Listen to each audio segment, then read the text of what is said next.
What is going on, everybody? Welcome back to the Phaithful Phanatics Show. We are live here on DSM-Media, Philadelphia, YouTube, and Twitter channel. Guys, do yourself a favor and do us a favor. Make sure to check us out on Twitter at DSM_media is where you can find us. Hit that follow button and then check out the link tree in our bio. It will take you to every social media platform we are available on.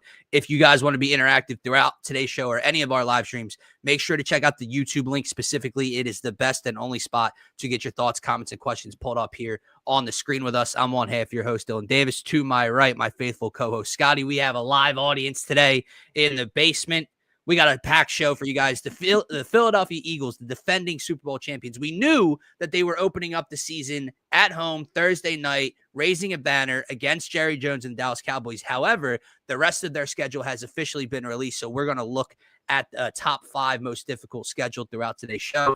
Aaron Nola continues to stink up the joint. The Phillies lose 2 of 3 to the Cardinals and split the doubleheader the other day. And there's a lot of pushback after this NBA lottery, Scotty. The Sixers get the 3rd overall pick in the 2025 NBA draft, and the fan base and the NBA community are torn apart at each other's throats right now, depending on who will fall there at the 3rd spot and if or not they would like for him to be in a Sixers uniform. My man, happy Friday, and what is going on? Yeah, man, it's funny. I was going to Twitter to share, or X to share out the show, and I put this tweet out. You brought up Ace Bailey, right? I put this tweet out about the Sixers fan base. And I referenced the Tatum draft, right? We all know about that at this point. And that tweet is just blowing up. I was going to retweet our show just to get it shared out for everybody on X.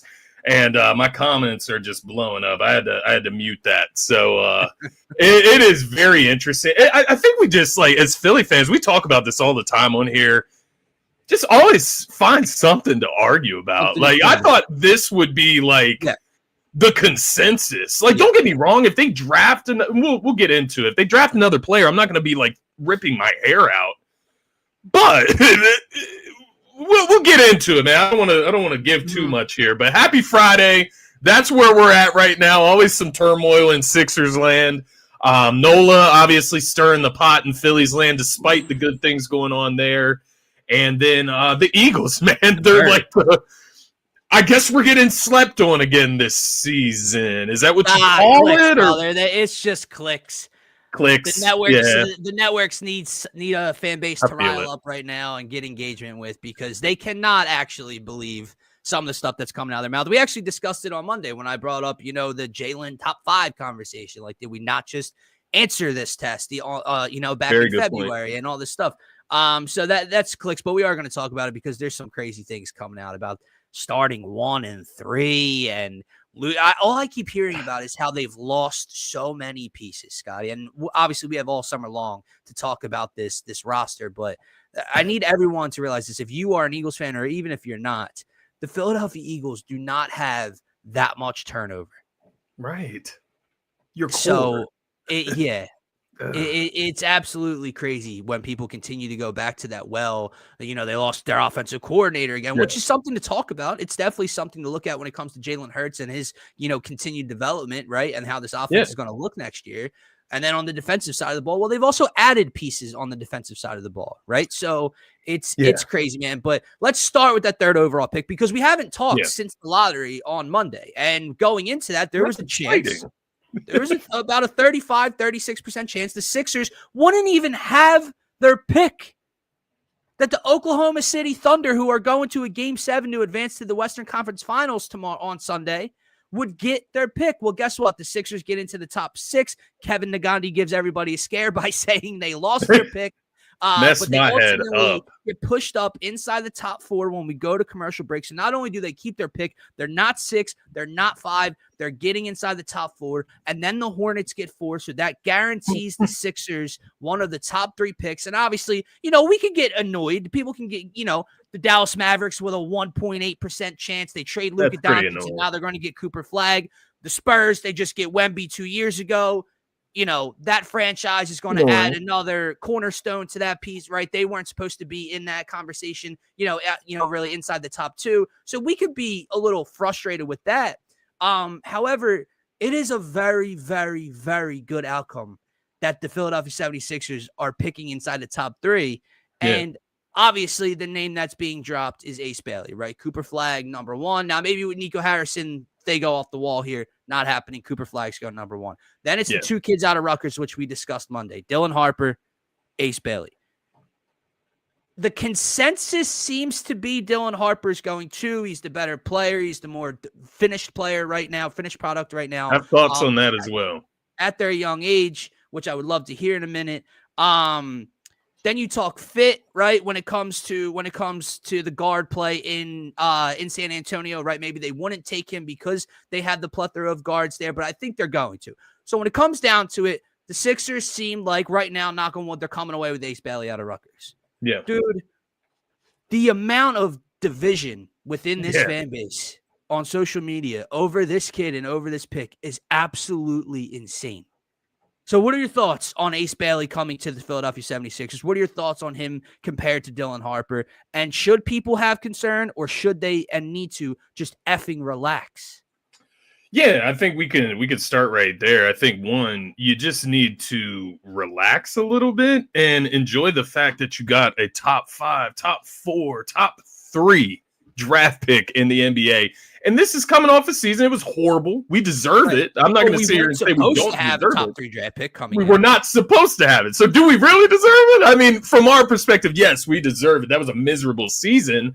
But this is a case of, in a sense, if things go right, we know things don't ever go right for the Sixers. But if they do, this is the rich getting richer. Kind of like the Mavericks. Like, the Mavericks were just in the play-in. They get the number 1 pick. They get richer than the rich getting rich below, but they get the prize. But at the end of the day, we're very blessed to be in this situation to add a top 3 pick to a core of Maxey, Paul George, and Joel Embiid. There's not many teams in the world that can say that they have the opportunity to do so.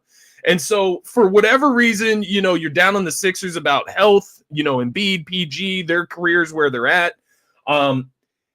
This is a way that you can balance the now. You can get a player that's good enough to play right now. Yes. But also balancing it with the future post Embiid. This is what we talked about before the draft lottery on Monday. So as far as that standpoint, this is perfect. This is what the lottery is about. This is a top 3 outcome for the Sixers in this case, man.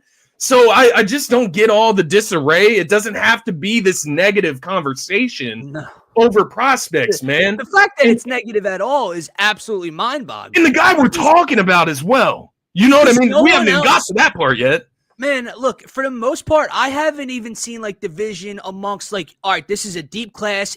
There's a lot of good players. There's a VJ Edgecombe conversation. Right. I know your guy Khan, Malo watched it. Obviously, Ace and Dylan Harper at the top. At 3 is a mistake, man. It's a reach. Right. That's a reach. My point I'm is, a Duke fan. I'm not even seeing conversations or debates on who people would prefer. It's just overall negativity that they have the 3rd pick and this is probably who they're taking. Yeah. It's not, these are 2 really good players. I prefer X or I prefer Z. And that's fair. They're just complaining about the situation. Yeah. He shoots over doubles and triple teams. I mean, what? He played for the What are you doing at Rutgers? Knights. Right. What the hell are you doing at Rutgers? Him nor Dylan Harper had great shooting percentages. You can go look at Dylan Harper's shooting percentages. They're not good. They're not great. He's still the number 2 pick, right? The main thing I've seen, the main complaint or concern I've seen about Ace Bailey on top of the shot selection or the field goal percentage, Scotty, is that he can't beat people off the dribble. He doesn't win off the dribble. He can't get by you. He can't get to the rim. Again, I just want to repeat, he plays for the Rutgers Scarlet Knights. And I know we said it on Monday. We made the joke. How do you have 2 top 3 picks and you're a below 500 team, or you're a 500 team that misses the tournament and the NIT? You miss everything, right? How is that possible? Yeah. I mean, look at the rest of the squad. Yeah. Playing in what? The Big Ten? And the other side of that, we Cooper Flagg is this highly regarded prospect, and I'm going against my own grain right now to an extent, right? Cooper Flag is this highly touted prospect. I saw a report the other day that they said this is like the biggest no-brainer since I can't remember. It was beyond Wemby, which Wemby would be the no-brainer that it would be since. But nonetheless, Cooper Flag's this highly touted prospect. But there are 3 to 4 Duke players that were also on that roster that are in the lottery or first round of the draft, right? Mock draft. Cooper Flag didn't, no offense, and this is not a knock on Cooper Flag. It's not a knock on Coop. Cooper Flag didn't drag the TCU Horned Frogs. He's playing with talent around him. They're stock loaded with NBA talent and top 10 picks. Yeah. So if he had a little bit more of an efficient season, I think that kind of makes sense. And it's put Ace Bailey on Duke with that roster. And I'm not doing this to say he's better than Cooper Flag. I'm not going that far. I'm just saying put him in a talented program that can develop him the right way, that has proven they can develop NBA talent, and see what he looks like with good coaching. Why wasn't he recruited there? Why didn't he play there, Scotty? Why did he have to play at Rutgers? Was he not good enough? He had the choice. He had the choice. I remember when he decided to not include Duke in his top. I remember it. Coming out of high school, top 3, top 5 players in definitely top 3, top 5. Yeah, right. That was only 2 years ago, and now he's a top 3 pick, right? And I'm telling you, because I got frustrated during the NCAA season with this. And it's because I'm biased. I'm a Duke fan. I get frustrated when I see people comparing Coop to other players, but I'm going to do it right now. And that's what they were doing up until the NCAA tournament, where Cooper separated himself. Mm-hmm. How did he do so? It wasn't because Ace had a bad showing in the tournament. He didn't fucking play in it. Yeah. So Cooper is putting on a display while Ace can't do anything. So yeah, the stock is going to go a bit up for Cooper as long as he plays well. We're forgetting, like, context does not matter. We forget, like, recent history. Like, none of that matters. Like, the conversations that I was hearing as a Duke fan in Tapped with college basketball was that Ace Bailey is better than Cooper Flag. He's just on Rutgers. Yeah. That's the conversations I was hearing all season. And now it's like flipping in reverse with Sixers fan base. And it's like, now he can't go top 3. Drop me up a wall, dude. Like, if you want VJ Edgecombe, that's fair and fine. I'm not complaining about that. Make that argument about the player, the prospect, fit, whatever your concerns are. But don't just sit here and bitch about the situation they're in as if it's not it's as if it wasn't a success on Monday night. They could have lost their pick after having the 5th worst record, arguably the worst 76ers season of our lifetime for sure. Like, forget the process. We knew they were tanking. This was the worst 76ers outcome season of my lifetime. If they came away with no pick, what do you think the conversation is right now? I mean, we would be dead. I don't know. We would be dead in the water. This season would have been a waste. Not only did they keep their pick, they're not picking 6th, where you're looking at a Con Knipple or a Malawach or someone like that, right? Which is, there's no problem with a player like that. They're not picking 5th, where it's probably in the same situation, right? Maybe a Trey Johnson. I don't know if you're reaching at that point. Not 4th, they're 3rd, Scotty. And look, for everyone out there, you can go if you're a film watcher. I'm not one of those guys, right? I watch a lot of college basketball. I didn't watch a ton of Rutgers. I'm not going to lie to you. Do you want to know why? Because not only did they not make the big dance, Scotty, I live in New Jersey, where you cannot gamble on New Jersey students. Yeah. So where I invest my money throughout the regular season and what's on television is what I watch. There wasn't a lot of Rutgers basketball going on for me, right? Yeah. But there wasn't a lot of Rutgers basketball going on for, I bet you, 95% of the fan base that is complaining right now. Yeah. The kid is a consensus top 3. There is a debate amongst people that do this for a living. And yeah, they're wrong all the time. There are dudes that fall, Scotty, to the 40s and 50s, and they become Hall of Famers. There are dudes that are picked 1, 2, 3, 4, 10, 11 that turn out to be utter bust. These quote-unquote experts are wrong all the time, but they're also right a lot. So when you aren't a guy that's seen Ace Bailey play a lot of basketball, and you go back and think on the fact that he was a top 3 recruit coming out of high school 2 years ago, He's a consensus top 3 pick in this year's draft. He just turned 18 years old a couple months ago, and he's just raw talent. Yeah. I know he's not 6'10". He's 6'9" and whatever. Yeah. Just trust it, and let's see what happens.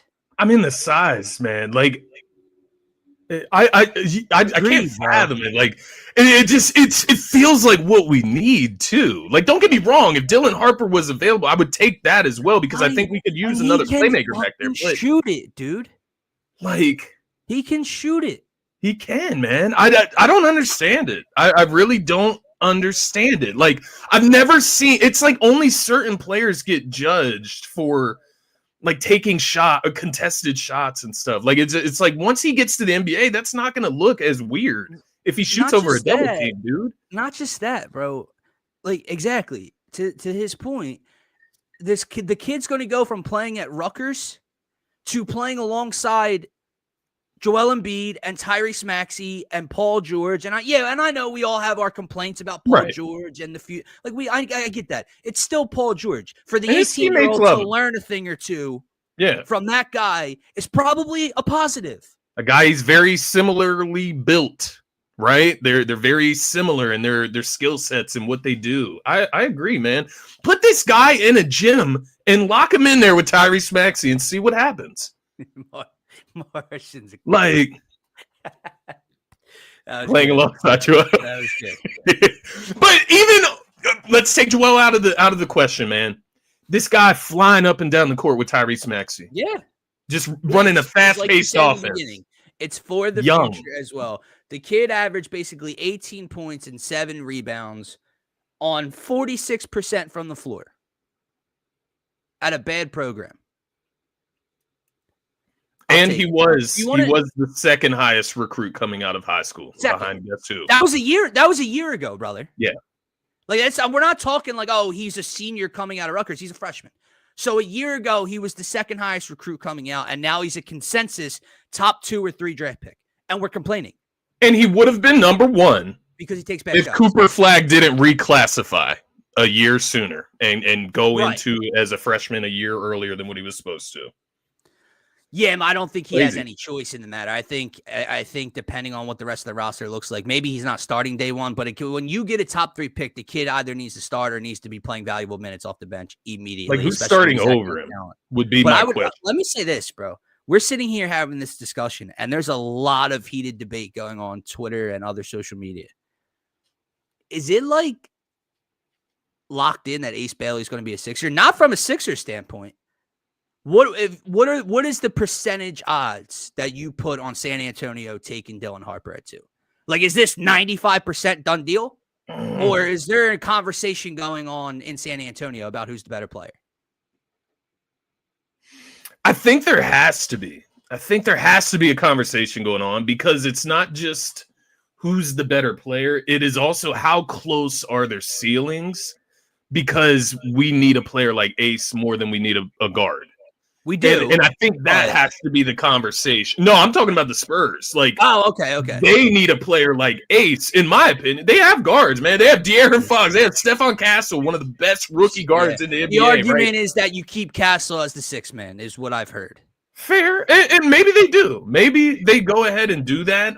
Chris Paul was there last season as well, I think. So maybe he moves on.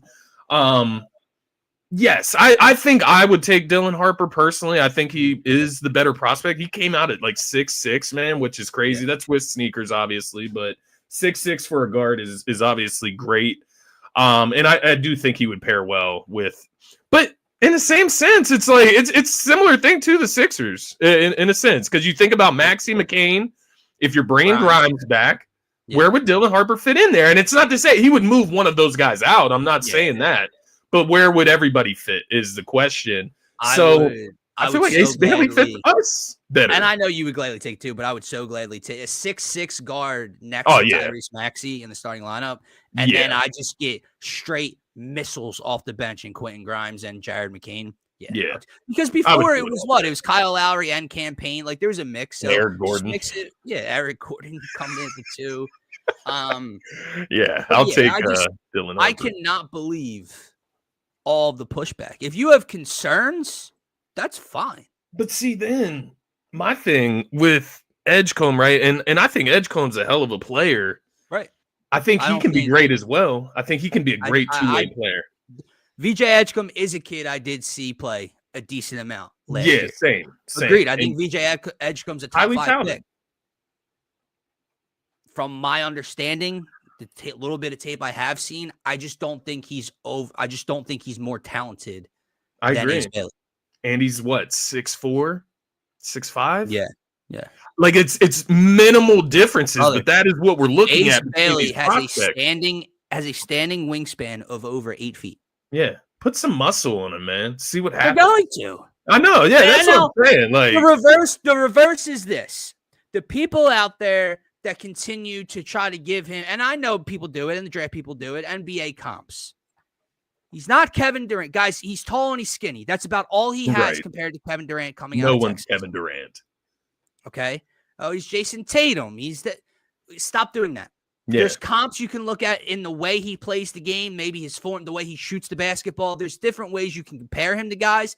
When you give a guy that's being debated when you're giving people ammunition of, oh, he's Kevin Durant and Jason Tatum mixed, what are we doing?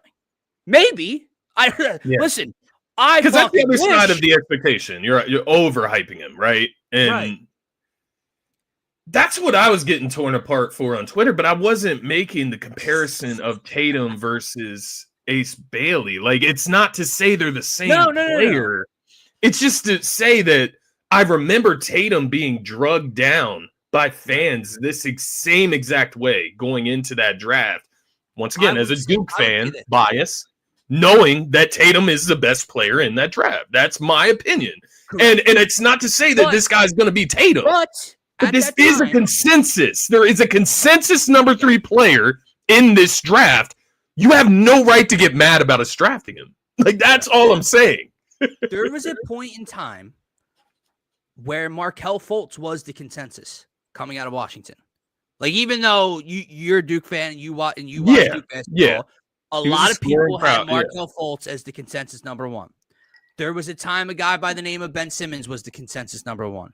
There was a time when Joel Embiid slipped to the number 3 overall pick because of health concerns that Jabari Parker was the consensus top 2 pick. Yeah. Him, Andrew Wiggins, and Joel Embiid, right? My point is this.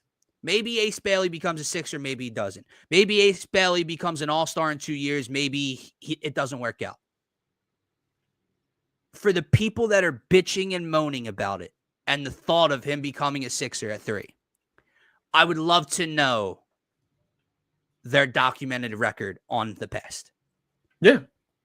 Because my point is this, you hate Ace Bailey, but the same person, were you a Markelle Fultz guy over Jason Tatum at that time? Right. That's a good point. Did you love Jabari Parker coming out of Duke all the way back to 2014? You get what I'm saying? Like, are you perfect? Like, you get like, so like you hate things now. Did you love them before and you were right? Did you hate them before and you were wrong?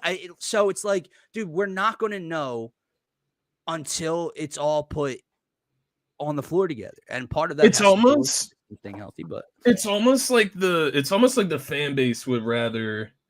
And I say the fan base, I'm talking about the people that are against Ace Bailey. I do think it's a minority, but the minority is loud about it, bro. It's loud, yeah. They're louder than the rest, right? And I think that's what's happening right now. It's not to say that half the and they're just firing off tweets like on schedule, 2 hours on the hour about this. Wild shit, bro. And my thing is, I feel that they would almost be happier if we just traded back and drafted, one of the rest of the guys, which is it's just interesting to me because what was the point of getting the top 3 pick? Like, what was the big about getting the top 3 pick if you're just going to trade back and take? We knew who the 3 were. We knew who the 3 were.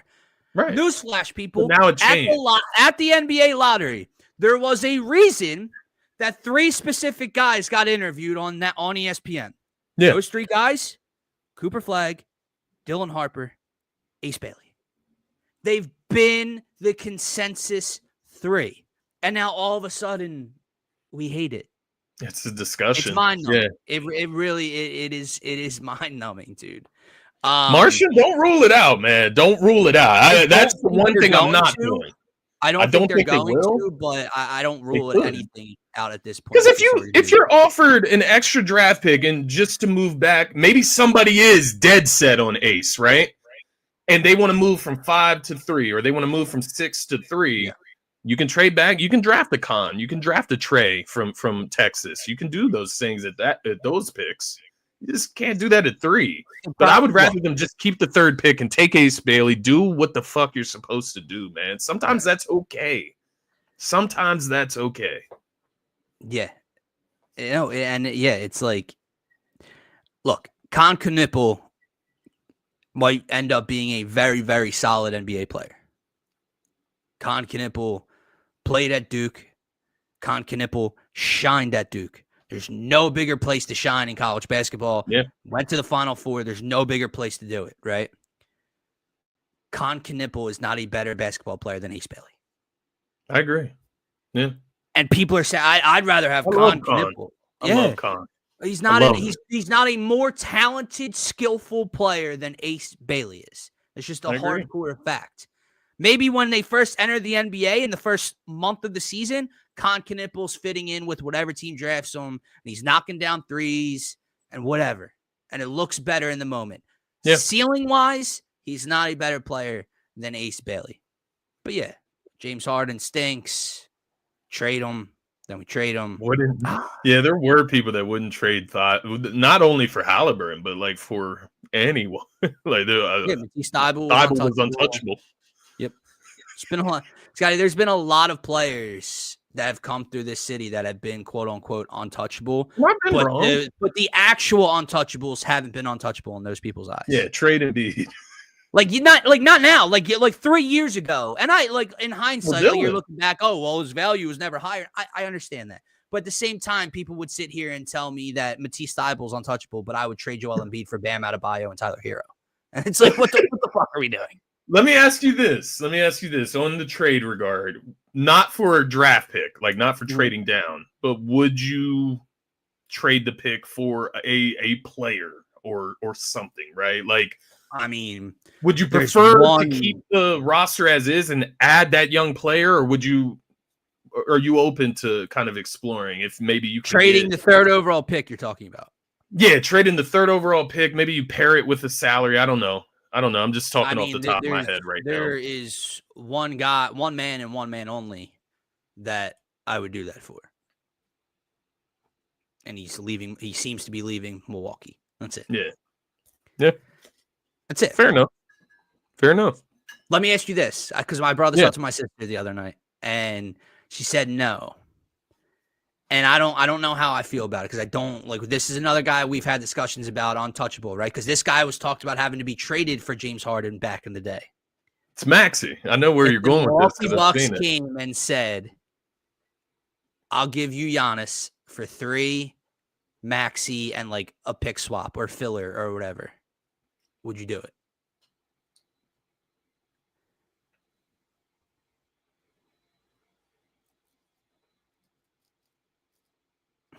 I mean, the value, yes. Like, you have to, right? But the fit is just like disgusting. It is something I thought about, but like, I don't see it. But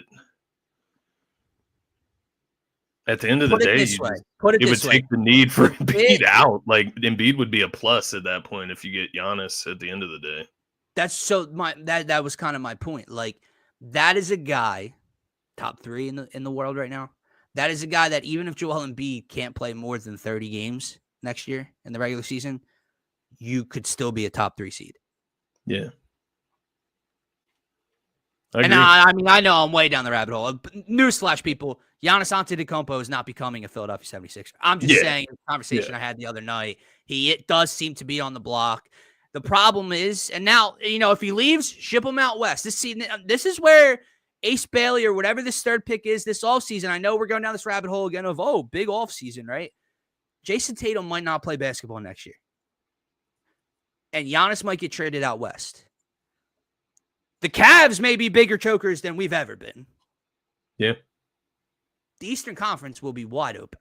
What if what if, and I mean, obviously I know what happens if this happens, but I guess the better phrase would be I could see this happening. I could see the Hit me with Bucks it. trading Giannis to the San Antonio Spurs for something, including that second pick overall, Mm-hmm. and they draft Ace Bailey, and we get Dylan Harper to fall to us. That is something I could see because, like, Yeah. if you're the Bucks, who has the higher ceiling? Basketball man, what's your thought on that fit? Giannis and Wemby. Giannis and Wemby. Giannis and Wemby. I mean, it probably doesn't matter, but like, well, it's not that I don't think my problem isn't the fit with Giannis and Embiid. I think that's honestly a perfect fit, kind of. It is weird. Don't get me wrong. It's a little weird, but I think both would just have to adjust a little bit. Paul George is the one where it gets a little. Yeah, in an ideal world, Paul George's salary is the salary that's being moved to match Giannis's salary. In an ideal situation. However, I don't think that's happening. But just imagining like Giannis and Wemby like protecting the rim is, I mean, it just sounds ridiculous. And then you add, a mixture of guards in there. It sounds crazy. Right. If you can space, Wemby spaces the floor. I think that's the biggest thing with Giannis. Wemby shoots more threes than Embiid does for sure. So he could just operate where he operates already, and then Giannis can just operate in the paint. But Jared, yeah, I do like that. I don't want to trade Jared McCain. I don't want to trade Tyrese Maxey. In a perfect world, everything falls and works out for the Sixers next year. But ultimately, you have to give up something to get something of value. And I would be more open to that. People seem to forget that. People do seem to forget that because we get these young guys and they come in and they shine. And it's not a knock on Jared McCain. It's not a knock on Tyrese Maxey. He's still going to grow, develop. He's already been an all-star. I love Tyrese Maxey. You trade Tyrese Maxey for Giannis Antetokounmpo. Yeah. So it's just the other things that I've seen. I think like, pairing Tyrese Maxey to, get like a higher pick or something. It's just Now the number one pick, like if you could do 3 in Maxey, send his ass to Dallas. I hate to be like that. I hate to. He's a Cowboys fan anyways. He'll be happy down there in Dallas with the Mavs, man. And we can ship the 3rd pick with him down there, and they can give us Cooper Flag. Yeah, that one I would really love. But I'm not just trading Maxey for anybody. Stir this pot. Let me stir this pot off of Martian's comment. I'm kind of joking. Joel Embiid. I mean, at this point, yeah. If the Bucks are dumb enough to do it, yeah, I'll do it. But I mean, it would hurt. It would hurt me. Yeah, like I'll be heartbroken because there is that little like not even an ounce, but like smaller than an ounce, smaller than like an atom in the universe, like that atom or smaller than of hope that we could one day get Embiid his first ring. Yeah, no. Is there anything smaller than an atom, a molecule? I don't know what it is. I don't know what the term is. I'm not a scientist, but that littlest bit of hope that I have that we could get Embiid his first ring here. Dude, next year, dude. The East is wide open. They're going to stay healthy. Ace Bailey's going to come in and average 17 his rookie year. It's going to be a lot of fun. Paul George is going to knock down 4 threes a game. It's going to be great. All right, let's move on. We spent, this goddamn organization, right? Like they just keep. There's always topics to talk about with them, but they don't deserve my time and my energy. Don't pertain to what is actually ever going on the actual basketball court. It's all hypotheticals. It's those molecules of hope, brother. That's all it is. It's the thought of Joel Embiid being Joel Embiid and Paul George from 2 years ago being that guy and Maxey being the guy from 2 years ago. It's that thought. It's nothing. We're already back in. That I think is going to happen. But put it this way, the 3rd overall pick, whether it's a Dylan Harper, whether it's an Ace Bailey, is a very, very, very positive thing. It is a very big step in the right direction. And then all we can do is sit back and hope. Drink the hope, like you said. Yes, yeah, brother, we're going to talk Aaron Nola right now because we're going to finish up with Birds anyway. Yeah. But yeah, we'll move on. Phil's split the doubleheader with the Cardinals, right? Lose the series. They get who's in town tonight? The Pirates. Yeah, Paul the Skeens Pirates. pitches on Sunday. Jesus Luzardo goes out there and absolutely dominates. So before I get into ripping Aaron Nola to shreds, I do just want to make this quick point about Jesus Luzardo and Dave Dombrowski, because there was a lot of chatter, Scotty, throughout the first month of the season that Dave Dombrowski just sat on his hands all offseason. They added nothing. Jesus Luzardo is the first Phillies starter to have an ERA of 2 or lower in his first 9 starts with the Phillies since Aaron Harang in 2015, which Aaron Harang is Aaron Harang, who, obviously comparing that name, but he's the first lefty to do so since David West all the way back in 1994. Jesus Luzardo is an absolute stud. He goes out there, gives up 1 run, shoves, Phillies win that game to start the doubleheader. Then they come out and Aaron Nola gives up an early run in the top of the first inning. No big deal. You know what the Phillies offense responds by doing? The guy that never gets run support, Scotty, he got shut out in Cleveland last Friday. It's not his fault. They scored 5 in the bottom of the first. They respond in a humongous way. I turned the game off because I was watching the NBA playoffs. I was flipping back and forth. By the time I turned the television back to John Kruk and Tom McCarthy, the Philadelphia Phillies were losing 6-5. Ultimately, what did we lose that game? 14-7. I think at one point it was 11-7. Yeah. And obviously the bullpen had a lot to do with that. But Aaron Nola, I believe, gave up 7.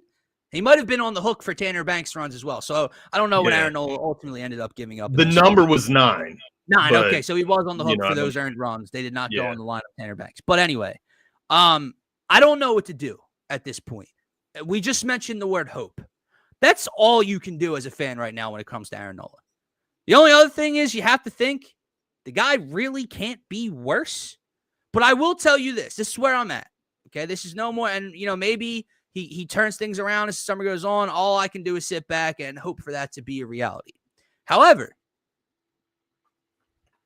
Aaron Nola is the 5th of 5 Philly starters for me right now. And it's not particularly close. And I'm not saying anything groundbreaking. I'm not saying anything that, he's pitching the worst of 5. No, duh, Dylan. What I'm telling you is, if the postseason started tomorrow, Aaron Nola is not getting on the bump for me.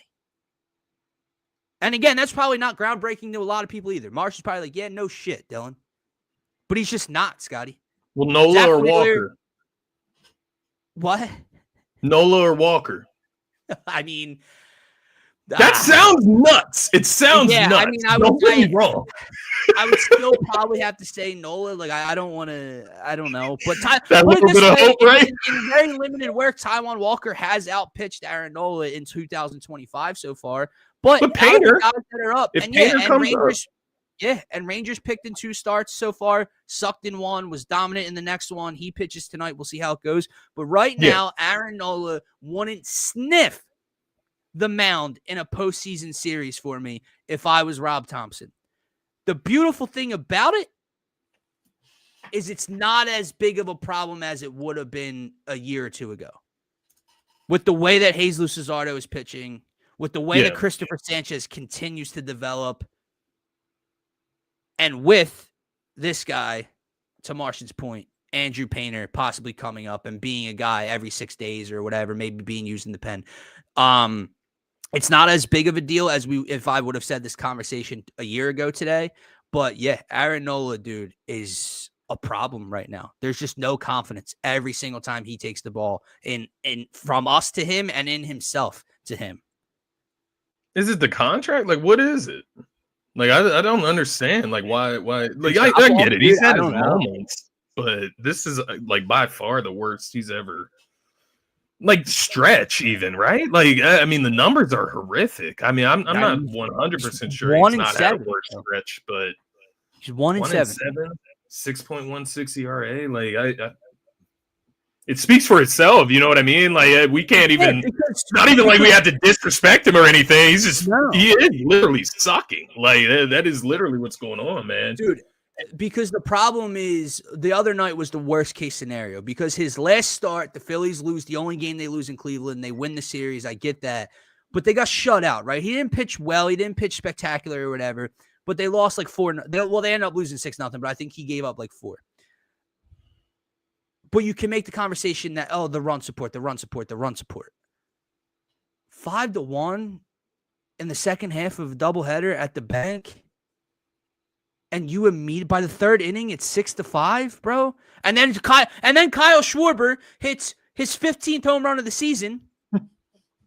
I think I heard the crack of the bat in South Jersey. Ties it at 6-6. And he gives it right back.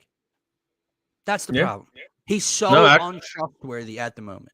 I agree with you and George there in the comments, man. I think that has to be the starting rotation. At the end of the day, you can mix it around however you want, but Nola comes out with the short end of the stick at the end of the day, man. It is interesting though, Sanchez and Luzardo. Is there like a big deal in the order of those two in your eyes? Like, does it matter which one of those guys goes first? Depending on home field, because Sanchez's splits are much better home road, and obviously we have a long season to see how those continue to play out. I would trust Luzardo right now, like to pitch a game in New York or somewhere compared to having Sanchez pitch here. So if we had home field, Sanchez would be number 2. If we weren't, I would do it in the reverse. It would go Wheelers, Luzardo, and then Sanchez game 3 at home. But Painter in a month or two. Yeah, dude. It's just added help. Where is the concern level? Just to kind of round this topic off, where is the concern level? Not with the Phillies, but with Nola in regards to the Phillies' success. I mean, in terms of the Phillies' success, I don't think it's all that big of a deal because what you've essentially done by adding a Jesus Luzardo is just replace Aaron Nola with a more dominant version of what we've gotten from Aaron Nola. Now, playoff-wise, we don't know how he's going to perform in the playoffs. So that's TBD, right? Nola's had moments in the playoffs where he's been an absolute stud for us. But from a Nola perspective himself, from a winning perspective, I'm not overall concerned because I think this rotation is just so deep and so dominant where, hey, Aaron Nola every 5 days, there's always the hope that he can give you a quality start. He's just not doing so right now, whatever, right? From an Aaron Nola personal perspective, like my confidence level in him turning it around, I don't know, dude. Like, and I mean, we got what 4 or 5 more years of this. Like, it's gonna be fun. And at some point, Aaron Nola is gonna go through a stretch where he looks spot on, right? I don't foresee Aaron Nola posting a 6.61 ERA by the end of 2025. I just don't. I think you're still going to get mid to high 4s by the end of this year. Yeah. And I think he's going to be a shaky outing a majority of the time. And I don't know if I trust him in the postseason right now. A lot of time to change that, man. That's where I'll leave it because I don't want to keep ripping him. Like I don't know, man. He's a guy obviously that highly wavers with lack of confidence or you know what I mean by that. He relies on the fan base having confidence in a sense. He seems like a guy that can break easily, but he has Aaron Nola dealt with this for a while though. At the same time. That is true, because to George's point, I mean, maybe that's just what he is. I mean, maybe at the peak of his game, he's a good number 2 to a great number 3 at the peak at times. But his career is just him being in the 4s to mid 4s, right? Yeah.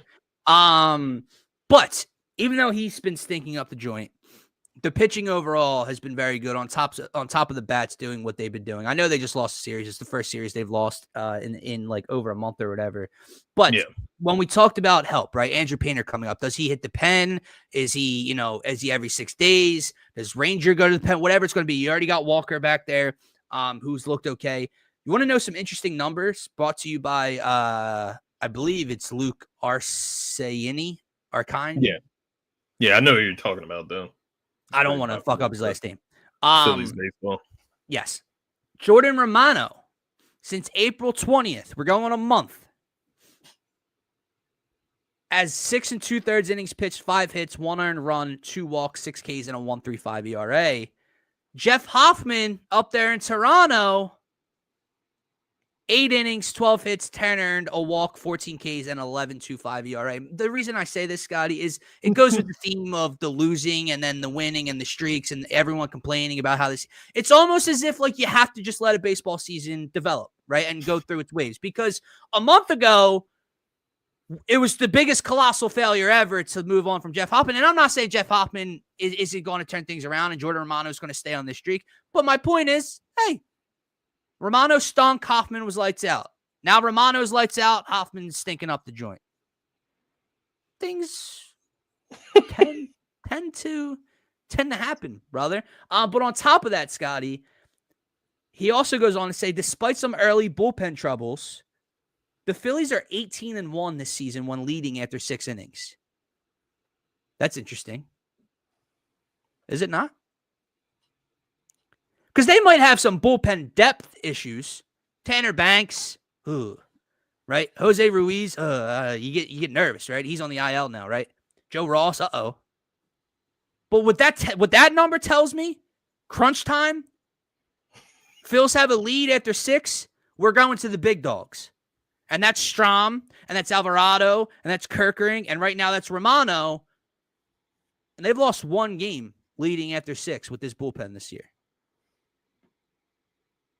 That's huge in terms of postseason potential.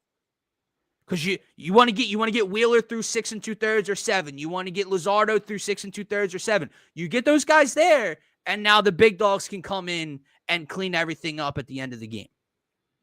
Yeah, no, I think it's huge. Obviously, if it was such a bad talking point to start the season when they were playing horribly, we know how important it's going to be for their success going forward. So just once again, just got to let guys build some confidence. A lot of these guys are in new cities, right? Like switching teams. You got to give guys time to get comfortable, get in a groove, and you just have to hope that these guys in this bullpen are starting to do that, right? There's going to be ups and downs this season, though. I think that it's just like what we've been harping on to start this season. You just got to take the ups and downs for what they are, man. But understand that, as long as you're trending the right way, that's what matters. One loss to the Cardinals in a series isn't the end of the world, but you can look for the positives in it. So yeah, man, Romano. I just remember how long ago was that game we were out there on that? It was Saturday? April. It was mid-April. April. Yeah, we left. I remember that Saturday. We left the park. What was it, Scotty? 11-4, 11-3 lead. Just needed that money line, and no, -1.5. -1.5. Oh, they did win. You're right. It was -1.5. Walked our asses to Xfinity Live, and by the time we ordered a drink and turned around, Jordan Romano gave up a home run, and the Phillies lost. Yeah, he's better now, though. Let's go. Very good right now. Fastball up to 97 at the moment. Brian, what have you done for me lately? Look, I've seen some crazy shit on Twitter. You might need to find some new people to follow, brother, if people are suggesting this on your timeline. Yeah, that's insanity. Number 3 pick for Cam Johnson? Cam Johnson is solid. You don't trade the third pick in the draft for solid. Maybe that's what I'm just going to start doing on Twitter. I'm just going to start just posting the most outlandish shit ever and just get clicks. That seems to be how you make money, man. Like, I'm not gonna lie to you. I think that is how people are making money out here. It's in the name, right? We're faithful, right? We're faithful fans. Saying wild shit. We try to break things down as best we can and be realistic. I might just go off course, go off par, and just start saying crazy shit just to rub people the wrong way. No, we agree, Brian. It is Ace. He is the pick. I don't know why I closed out of Twitter, because our last segment here on the show, last couple minutes, man. Let's talk some birds, because the NFL schedule release came out. Teams got creative with AI, man. Not just AI generated. Allen Iverson himself. It's weird. With the Bills. But the Eagles' schedule is officially out. We knew some of the key dates, right? We knew that they were opening the season at home against the Cowgirls and Jerry Jones while we raise a banner. We knew that they were playing on Black Friday against the Bears. We knew they were getting Washington on a Saturday afternoon as part of a doubleheader late in the season. But here it is. Cowboys, Chiefs, 425 Week 2 Super Bowl rematch. Rams at home week 3. Then we go down to Tampa week 4, which of course we go to Tampa Bay in the month of September as well. But that is a game I want to come back to in a few moments, man, because this whole Tampa Bay's got our number. Oh my fucking Lord. We need to have a conversation about how the Eagles have looked when they play Tampa Bay. Denver, Giants, Vikings, Giants. Bye week 9. Thank God bye week's not week 5 again. Packers on Monday Night Football in Lambeau. Come home Sunday Night Football against Detroit. Humongous matchup. In Dallas, week 12. Bears, Black Friday. Chargers, Raiders, Washington, Bills, Washington. What a way to end this season there with what the NFL did. But difficult schedule. No one's hiding behind that fact. Obviously, when you win a Super Bowl, that's going to come with the territory, man. What do you make of the layout of the schedule? One of the weirdest ever. I mean, the Eagles play a game on every day of the week not named Tuesday and Wednesday this year, which I would have to imagine no NFL team has done in a season before. It's going to be different how they have to monitor this and how they go about their prep and what they do week to week, because they literally play a game on a Thursday, on a Friday, on a Saturday, obviously Sundays, and on a Monday. So that's crazy.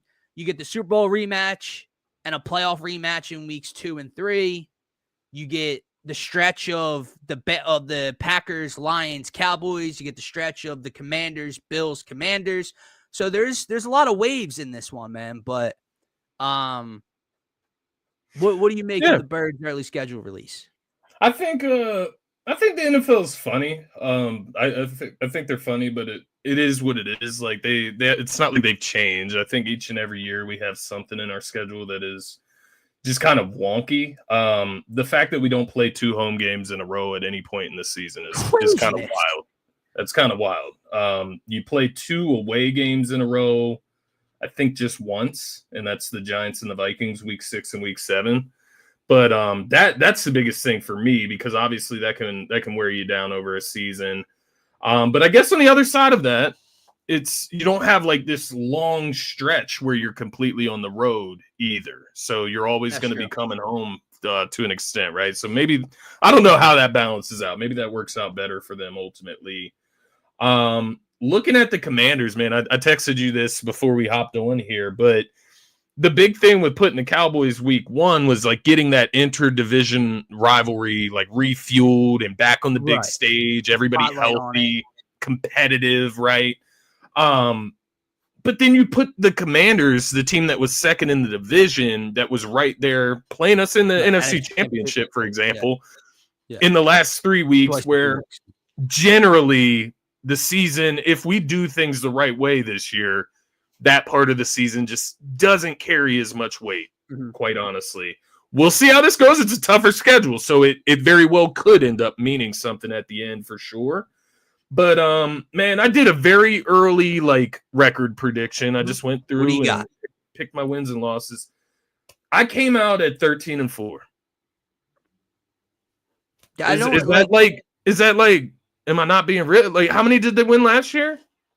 14? What did we win last year? 13? George, how many games did we win last year? 2. The Birds. 12? Nah. 11? No way. Not more, right? What were we? Did we win 13 last year? Were we the 3 seed or the 2 seed? We were the 2 seed, right? We were the 2. 12 or 13, I think. Maybe. Or did we go 14? What the fuck? Was it 14? Hold on. I can see it right now. 14 and 3. Oh, I think 14 and 3. We went 14 and 3. 14 and 3. Yeah. I was gonna say all I could think about was the postseason. So I'm taking a win away from us, and I'm like, I get it. It sounds crazy. There he is. Yeah, I'm glad he's here. Because his glad he's here too. His guy MJD, that dude's a I don't know if clown. I've heard from him since the Snow Bowl. Yeah. I don't know if I've heard from Pastor Rem. Now Digital Rems. Yeah, Digital Rems. So he gave up Christian. He gave up the religious life. He's on to digital waves. The Birds beat the Christianity out. Birds into that for him, man. But my man is actually Muslim. No disrespect. My bad. I was. I said Christianity. It slipped out. He's not Christian. Cancel on the show. Bad role of trolling right there. Yeah. But when I saw the schedule release, obviously we're excited for the Cowboys opener, right? We get the raise our banner and all. And by the way, it just makes perfect sense with Micah Parsons and CD. Like the fan base clearly just takes on the They're fans. Yeah, it just takes on the mold of the team. Like on a golf outing, talking about Guantanamo Bay, and talking shit. Like, mind you, CD Lamb had 36 yards against the Eagles last year. Mind you, like that's fact out there. But obviously we're excited for that. You get the Super Bowl rematch in week 2. It's going to be fun. Yeah. I am glad that's early in the season, right? Because it's like, maybe less injuries, hopefully knock on wood. How do you feel about that though? What? I was perplexed. I was like, is this an L? Because, and the only reason I say that is because very well could be. The L could work in our favor if we have to play them in the Super Bowl again. Very well could be. But if Jalen goes into Arrowhead again and starts the season 2-0 and beats Patty again, we're going to have a lot of fun after that week. But what really catches my eye, because we do have digital Rems in the conversation right now. And I want to go back to Brian's point. Week 3 and 4, right? We have a playoff team from each of the last 2 years. Obviously, the Rams from last year and the Buccaneers. And the reason I bring it up is because there's a lot of, here we go, these experts, these analysts who are doing these early breakdowns of the roster, of the schedule, just to get clicks. Are the Eagles going to start 1-3? Maurice Jones-Drew has them going 1-3. We all know Chase Daniel has some things to say, right? Just clicks and engagement. I get all that. Rile up the fan base. Good for you guys. However, after we beat the brakes off of Dallas on Thursday Night Football, I'll give you the coin flip in Arrowhead. Maybe the Chiefs get their revenge. They beat us early in the season. Maybe we're 1-1. Who knows? Weeks 3 and 4, now we get interesting. The Rams conversation is so mind-numbing to me. Because I said it to you earlier. It's one of those conversations that makes me feel like I'm crazy when people make these excuses for what happened in the postseason. If there was no snow. It's no snow. Oh, wait. Oh, fuck. It's like they didn't play across the country in a dome. In a dome. In your house late in the season, close to that postseason matchup, and beat the absolute brakes off of you. That game doesn't count, Dylan. Their players were coming back from injury that game. You quite literally let Saquon Barkley run for 500 plus yards against you in 2 games. He broke 255 in that regular season matchup. In the regular season game. And in the postseason game, he went for what? 170, 180 something? He broke 4 60 plus yard rushing touchdowns against you guys. You got the absolute dog shit kicked out of you twice. Yeah. And I get the last game came down to the last possession. Got you. Not the dog shit kicked out of him in that game. I got you. Whatever. Yeah. So that one just makes me laugh. Not because the Rams didn't even have to... team and Sean McVay's not a great coach and Stafford's still not top 6, top 7, top 8, whatever. They're very good. And they could be better this year, even after moving on from Cooper My Kupp. thing is, they didn't even make us get into a bag. Like in order to beat the Eagles, the idea is that you have to shut down the run and force Jalen to throw it. You didn't even make us get into our bag like Kansas City forces sometimes, or some of the other better teams in the NFL. We just ran the goddamn football down your fucking throat. If I believe, number 1 took 144 yards to the house on the ground to start the game. And then number 26 took one 50-some yards before the snow even landed. And then took one 78 in the snow, which is one of the most iconic plays of the Super Bowl run. So the Rams just see it. And it's in Philly. It's in Philly. That's when they were talking, I thought maybe it's in fucking LA and that arena again, right? But no, it's in Philadelphia. Now here we get to week 4. And of course, September, hot weather. We're back in Tampa Bay. When the fuck do the Buccaneers have to come here to play? They've been here since 2021. One of the times, Brian, and I want to go back to Brian. We just have to go. I get it. When it's warm out. We just have to go. Has been one of the guys that seemingly has given Jalen Hurts some issues in the passing game. Obviously, his rookie, well, not his rookie year, but the first year as a starter, we go to the postseason. They beat us in the regular season at the Link when we weren't even running the football. We go to the postseason, after winning the wild card. They beat the brakes off us. Bowles and the defense are laughing at Jalen being a passer. Got it. Iconic moment. That's 2 of the losses, right? Yeah. Then we don't see them in 2022. That's when we get this Eagles team. AJ Brown's traded for the defense. There's some pieces added, right? That's this era of Eagles team, right? In 2023, we went down to Tampa Bay on Monday Night Football and beat them. Then we go to the postseason, and AJ Brown doesn't play. And I think a couple other pieces were injured as well, but AJ Brown was the big one, right? And then last year, we go down to Tampa Bay in like week 3 or whatever. It's 105 degrees outside. Who were we missing? Remind me, Scott. I believe it was the names of AJ Brown, Devontae Smith, Lane Johnson, a couple other pieces, right? Yeah.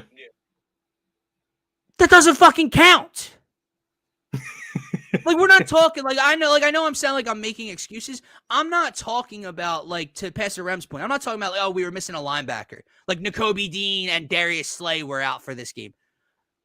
Jahan Dotson was wide receiver 1. And Lane Johnson, and I don't even know if Dallas Goedert played either. So he did. Yeah, he was the leading receiver. I'm looking at it now. There you go. Because I do think there is a little bit of truth to it. And I don't think it's an indictment on the Eagles. I think it is an indictment on Jalen Hurts. And it's him that needs to get over that hump. And the reason I say that is because even though you don't have Smitty, you don't have AJ, you don't have Lane, still fumbled the ball twice in this one, had a turnover. Yeah. It's not like Hurts to do that against other teams, right? He's very good with turnovers. He was very good handling the ball last season. Yeah, Brian, he did. And that's the point here. I think it's more of an indictment. Not that the Eagles, maybe it is that the Eagles can't beat them, if that's the way we want to phrase it. But I think it's one of those mountains that Jalen Hurts needs to climb and accomplish. And I mean, it's going to be a lot easier if you have AJ, if you have Lane, if you have Smitty, of course. A lot easier. But the team, go out and beat them this year. That's where I'm at with this matchup. If it's nothing, then go down to Tampa Bay and beat them this year, man, because we're better than them. Yeah, no, listen. Baker Mayfield should not look like the way he looked when he played against us in that matchup. 100%. I hear you. The Eagles go down week 4 this year, and they're healthy. They're almost fully healthy, if not fully. And they lose to the Bucs. And Jalen looks, pedestrian against Todd Bowles' defense, right? He's turning the ball over. He's taking safety again, right? There's something to it. Yeah. But I'm sitting here saying, Brian's getting the knock of Jalen, and I hear what you're saying. The great ones find ways at times, but, since 2021, which is that old, 2021, his first year, Devontae Smith, rookie year, wide receiver 1, bad defense, that I'm talking this new era, AJ Brown trade 2022, new era Eagles, right? Since then, we are 1-2 against them. And in the 2 losses, AJ Brown didn't play in, and AJ Brown, Devontae Smith, Lane Johnson, and numerous defense players didn't play in this last season. I get it. Just go win a game. It's not that simple to me. Jahan Dotson, who just learned the playbook 3 weeks ago, was elevated to wide receiver 1 in this matchup. And correct me if I'm wrong, the defense got shredded in one of the only games they were shredded. So my point, I don't view it as this big, they got us. When people were I'm scared of Tampa going into the postseason. Stop. I just can't give them an excuse. I'm trying to be fair across the board. And you go into Tampa, for my money, Tampa is not that good for us to even lose without those players. And lose this. 33-16, Dylan. 347 yards from Baker Mayfield. That's the defense. That's inexcusable. It's inexcusable. But Cooper DeJean had a fumble in this game as well. It's inexcusable. They played bad. And that's where I'm at. They need to go out and play good against that team. And that's where I'm at. to put that conversation to bed, I hear you. But my point, I was more so coming to like this conversation, which I'm not just trying to be like his number one stand. You think they're going to go there and dog them out? I get what you're saying, and they should. As long as they have their team. I'm not talking about missing Reed Blankenship and a defensive tackle. I feel it. I'm telling you, went to Tampa Bay and played them without arguably 3 of your top 5 or 6 players on your roster. Lane Johnson, A.J. Brown, Devontae Smith are 3 of the top 5 or 6 players on the Philadelphia Eagles. They didn't play. Oh, great. He fumbled the ball. I don't like... Who gives a fuck? It's one of those things where if Jalen went into Tampa and beat the Buccaneers without AJ, without Lane, without Smitty,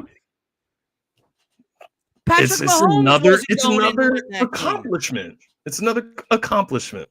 Patrick Mahomes, to be fair, Patrick Mahomes played all of last season without Rashee Rice? Huh. He's their number 1 receiver, man. Like I'm not like indicting Jalen Hurts or the Eagles. They just won the Super Bowl. But this is something they need to knock down. Like, this is a pillar they need to knock down. I feel you. They will. They need to do it, though. I do agree with you. If it happens again this year, there is something to that. Like, oh shit, maybe Todd Bowles has Jalen's number or whatever. What I'm saying is, pushed into Cooper. Cooper who? Yeah, he was talking about the Cooper DeJean fumble, like not being Cooper DeJean's fault, I think. Because it was on like a punt or a kick return. Whoa. Yeah. Brian, I'll pull the Mac 5. That's on me. Hand up. That's on me. I thought you were talking about it wasn't the fumble. Jalen took a ridiculous safety in this game, if my memory serves me correct. Like head scratching, like ran around. Was it a game ending? I think he like threw the ball and it was like whatever. It was bad. My point, I was just basically saying like, okay, great. I just think it's if they lose this year, there's something to it. My point is when you go down the recent history of playing the Tampa Bay Buccaneers and people look at the schedule and they go, oh, Tampa Bay's got Philly's number. They haven't played the Philadelphia Eagles. You played Jahan Dotson as wide receiver 1. It's not the Philadelphia Eagles. Yeah. Now the defense, that's my other point. The offense stunk. I get that. Cooper DeJean fumbled. I get that. Mistakes happen all over the place. But the defense wasn't what the Cooper did. Oh yeah, he did. Duh, he played because he fumbled. Yeah, duh. But he wasn't. I don't think he was acclimated defensively yet. I think that was a big indictment there. But let me phrase it this way, man. Yeah. Any game that you have Jalen Hurts and Saquon Barkley in your backfield, I feel that you should be able to win. Correct. But can I just you are right. And again, it just so happens to be Tampa that has the L next to it, like previous year. So that's where the narrative comes from. But my point is, like we say this, but then it's like, okay, well, they won 14 games and then won a Super Bowl. So like any game they did have Jalen Hurts, Saquon Barkley, they essentially won the football game. And teams are going to lose football games. So it's like, I hear you. Anyway, it can't be. They're going to lose games this season. That one can't be the loss. You know, if we have 4 losses this year. That one can't be one of them. Tell you why. They go to Tampa Bay fully healthy and they lose. And Jalen looks pedestrian and confused versus Todd Bowles. Yeah. And God forbid, we're the number 1 or 2 seed. And in the divisional round of the playoffs, Tampa Bay has to come to town. Yeah. And that week leading up to that game, I will have to rip my ears off my body. Yeah. That is all I will hear about. It won't be about the 14-3 Eagles or the 15-2 Eagles. It will be that Tampa has their number. And I really won't be able to sit here and be like, nah, but at the same time, I still think the Eagles would dog them out in the postseason. That's a great point, and that's a great way to kind of end the segment, I feel, and end it with that phrase, because that's what it is. This is like a very light conversation at the end of the day. The goal is not to be able to beat the Tampa Bay Buccaneers or Todd Bowles. The goal is to win the fucking Super Bowl, to make the playoffs, get the best record in the NFL, so on and so forth. Be the best, right? It's not about beating the Buccaneers. It's just a preference that we do so. That's all it is. Correct. At the end of the day, man. At the end of the day, we are equally as confident in this roster, man. I know that. I know we're on the same page. Just wait for Jahad Campbell to run ragged all over Baker Mayfield's face. But Josh Uche and I can't even remember the other guys. Ojulari, baby. There we go. Ojulari. That's going to wrap up this stream. There's over 70 people in here right now. Happy Friday. Check out the YouTube channel. Subscribe. It's YouTube, fellas, ladies. It's free. Help us continue to grow. And we're here throughout the summer. We're probably going to be twice a week. But, obviously once football season comes back around, Phillies playoffs, Sixers start back up, we'll go back to 3+ shows a week. But we'll let you guys know when we are live. We will be back, though, on Monday afternoon to nighttime. So make sure to tap in, subscribe, follow, and enjoy the rest of your weekend. Peace out. Peace, everyone.